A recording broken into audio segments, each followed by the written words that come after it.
Мы сейчас идем по хребту Кюрдук наверх, охватывая весь исторический комплекс Игичож. Мы сейчас находимся возле второй боевой башни. Я много раз в последнее время и говорил на камеру это, и сейчас повторяю. Вот на этой башне видно, что не только швы заполнены раствором, но и полностью стены заштукатурены.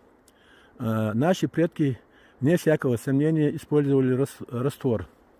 Да, кладка была сухая, без раствора. Это не везде. Там, где только камень позволял делать такую кладку. Ну и везде, как правило, замазывались швы. Ну а в некоторых местах, как здесь, и стены полностью штукатурились. Вот наглядный пример этого.